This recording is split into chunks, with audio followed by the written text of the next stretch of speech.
आज हम हिंदी साहित्य में अंतरा पुस्तक में संकलित कवि सुमित्रानंदन पंत के द्वारा रचित संध्या के बाद कविता की व्याख्या के भाग 2 का अध्ययन करेंगे। बिरहा गाते गाड़ी वाले, भूख भूख कर लड़ते कुकर, कुकर यानी कुत्ते, हुआ हुआ करते सियार, देते विष्णा निशी बेला को स्वर। कवि ने संदर्भ होगा प्रस्तुत पंक्तियां कवि सुमित्रानंदन पंत द्वारा रचित काव्य संध्या के बाद से संकलित हैं। प्रसंग, इसमें कवि ने संध्या के पश्चात रात्रि के आगमन के साथ होने वाले परिवर्तन का वर्णन किया है। अर्थ होगा, कवि कहते हैं कि संध्या होते ही काम पर गए हुए गाड़ीवान घर लौट रहे हैं और उनके कंठों से विरह के गीत फूट पड़ते हैं। बिरहा गाते गाड़ी वाले, उनके कंठों से विरह के गीत फूट पड़ते हैं, क्योंकि रात का अंधकार असहनीय पीड़ा देता है और उस असहनीय पीड़ा को भुलाने के लिए वे विरह के गीत गाने लगते हैं।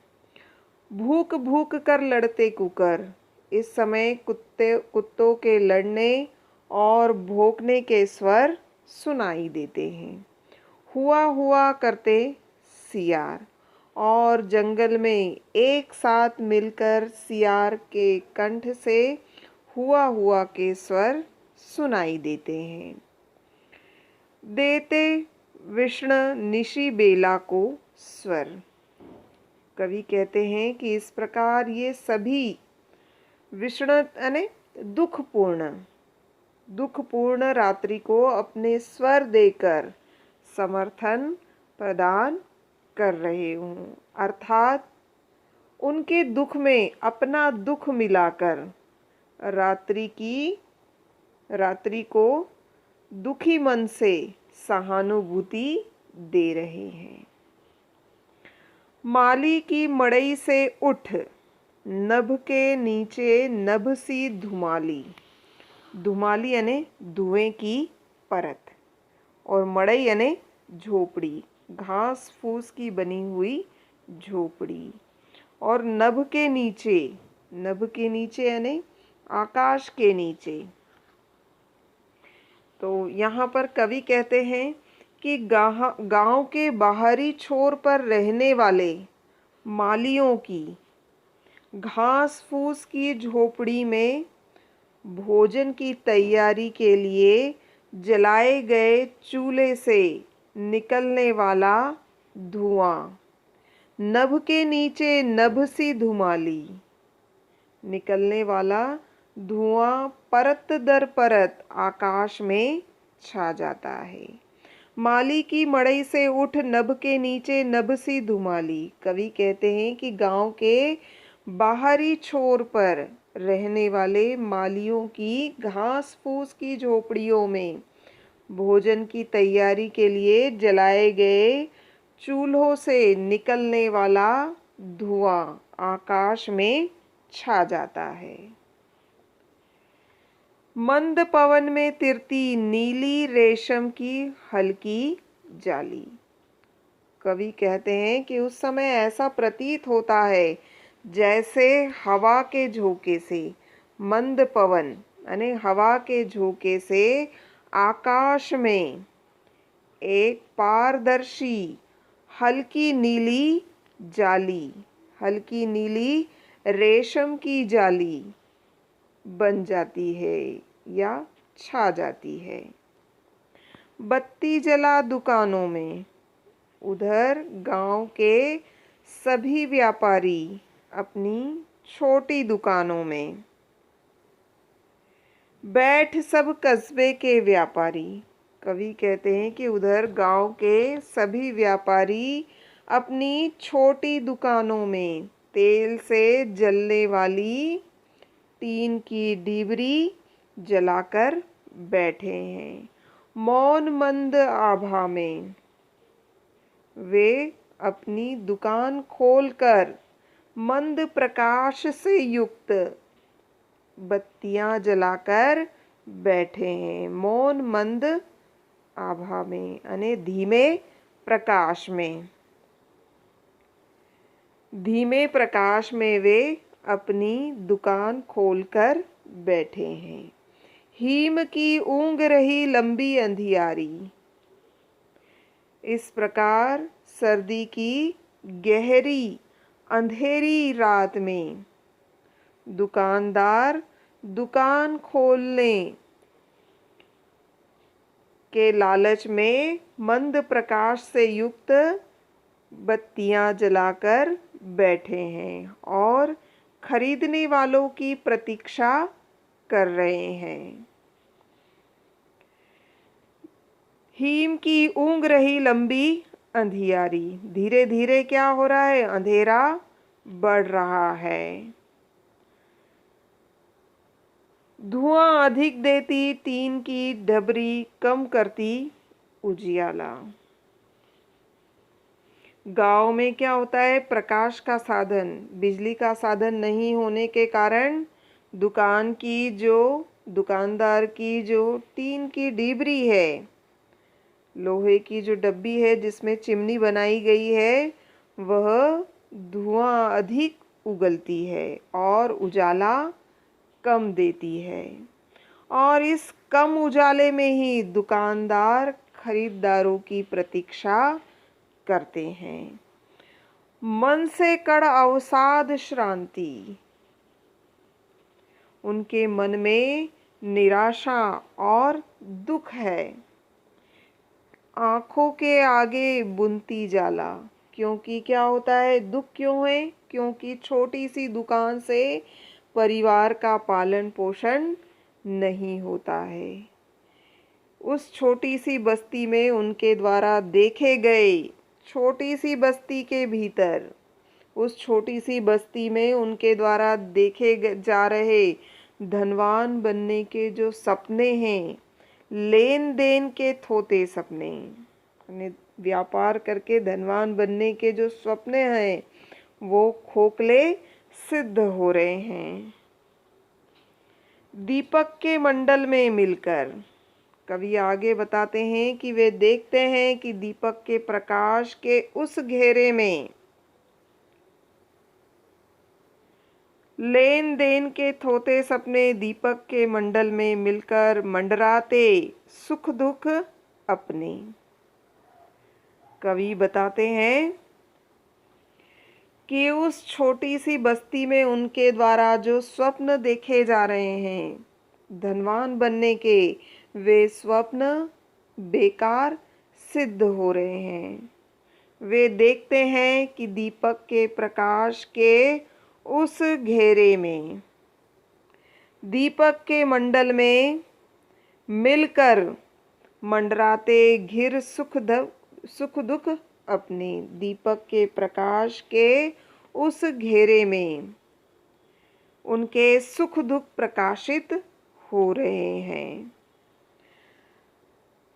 उस दीपक के प्रकाश में वे बड़े व्यापारी नहीं बन सके और इसीलिए उनके मन में निराशा फैल रही है। कंप उठते लो के संग कातर उर क्रंदन मुख निराशा। कातर अने व्याकुल, क्रंदन अने रोना, मुख अने मौन और उर अने हृदय। यहाँ पर कवि कहते हैं कि रात्रि में गांव के जो व्यापारी है, गरीबी के कारण मिट्टी के तेल में डीबरी जलाकर बैठे हैं और उनके हाव भाव से उनकी व्यथा, उनकी परेशानी झलकती हुई दिखाई दे रही है। कवि कहते हैं कप कप उठते लो के संग कवि कहते हैं कि ढीबरी के दीपक की लो हवा से कांपती रहती है, हवा के साथ कांपती है। कातर उर क्रंदन मुख निराशा, तो उन व्यापारियों के मन में छिपे हुए मौन रुदन और पीड़ा बाहर आ जाती है। क्षीण ज्योति ने चुपके जो गोपन मन को दे दी हो भाषा। कवि आगे बताते हैं कि इस प्रकार मंद मंद प्रकाश में, धीमे प्रकाश में उनके मन में छिपी हुई जो निराशा है वह व्यक्त हो रही है। लीन हो गई क्षण में बस्ती। कवि आगे बताते हैं कि कुछ समय के पश्चात मिट्टी के खपरों में छाई हुई वह बस्ती अंधकार में लीन हो जाती है, विलीन हो जाती है। कुछ समय के बाद में मिट्टी के बने हुए घरों से छाई हुई वह बस्ती अंधकार में गायब हो जाती है। मिट्टी खपरे के घर आंगन भूल गए लाला अपनी सुधी। कवि कहते हैं कि उनके घर आंगन उस अंधेरे के द्वारा निगल लिए गए हैं। बढ़ते अंधेरे के साथ मिट्टी के खपरे के घर आंगन भूल गए लाला अपनी सुधी। कवि बताते हैं कि जैसे जैसे अंधेरा बढ़ता जाता है और दुकान पर बिक्री न होने से व्यापारी और भी निराश होते जाते हैं और उन्हें अपनी सुध बुध नहीं रहती है। वे अपनी सुध बुध भूल जाते हैं। भूल गया सब ब्याज मूलधन, और ब्याज से कमाई करने के सपने बिखर जाते हैं। सकुची सी परचून किराने की ढेरी। कवि आगे बताते हैं कि गांव के उस छोटे से व्यापारी की छोटी सी किराने की दुकान पर सामान की छोटी छोटी ढेरियां लगी हुई है, लेकिन उनमें से कुछ बड़ी ढेरियां भी हैं। लग रही तुच्छतर, उन ढेरियों को देखकर व्यापारी उन्हें तुच्छ समझता है, निम्न समझता है ना। उस व्यापारी के किराने की दुकान पर छोटी और बड़ी सामान की ढेरियां लगी हुई हैं, लेकिन व्यापारी उन्हें तुच्छ समझता है, लग रही तुच्छतर। इस नीरव प्रदोष में आकुल, प्रदोष अने संध्या और नीरव अने शांत, शब्दहीन, है ना। तो कवि बताते हैं कि रात्रि के इस शांत वातावरण में, रात्रि के इस शांत वातावरण में वह ग्राहक की कमी के बारे में सोचने पर मजबूर हो रहा है। व्यापारी ने दुकान खोल रखी है लेकिन खरीदार नहीं आ रहे हैं, तो वह खरीदारी के अभाव में सोचने को मजबूर हो रहा है। उमड़ रहा अंतर जग बाहर, इस छोटी सी ढेरी से वह अपने परिवार का पालन भी नहीं कर पा रहा है, तो वह बड़ा आदमी कैसे बनेगा। उमड़ रहा अंतर जग बाहर, उसके मन में अनेक प्रकार के विचार आ रहे हैं। अनुभव करता लाला का मन, वह अपनी छोटी सी हैसियत का मूल्यांकन करता है, अपनी छोटी सी हैसियत के बारे में अनुभव करता है। छोटी हस्ती का सस्तापन, वह अपनी छोटी सी हैसियत का मूल्यांकन करके निराश हो जाता है। जाग उठा उसमें मानव, कवि व्यापारी के मन में मानवता के भाव जागृत होते हुए देखता है। ओ असफल जीवन का उत्पीड़न, कि इस संकट की स्थिति में उस व्यापारी के मन में मानवीय भावनाएं जाग रही हैं। उसे पता चल रहा है कि एक असफल व्यक्ति का जीवन कितना कष्टकारी होता है, क्योंकि अब तक उसने जो सपने देखे थे वे सब धन के अभाव में वे सपने टूटते जा रहे हैं। तो यहाँ पर कवि ने गांव के व्यापारियों और उनकी मनः स्थिति का यथार्थ वर्णन किया है, वास्तविक वर्णन किया है। कवि की जो भाषा है वह खड़ी बोली हिंदी है और तत्सम शब्दावली से युक्त है। कवि की भाषा भावों के अनुसार है, भावानुकूल भाषा है। यहाँ पर कवि ने व्यक्ति की निराशा को उसके मन में उदय होते हुए दिखाना कवि का उद्देश्य रहा है। ठीक है, बहुत बहुत धन्यवाद।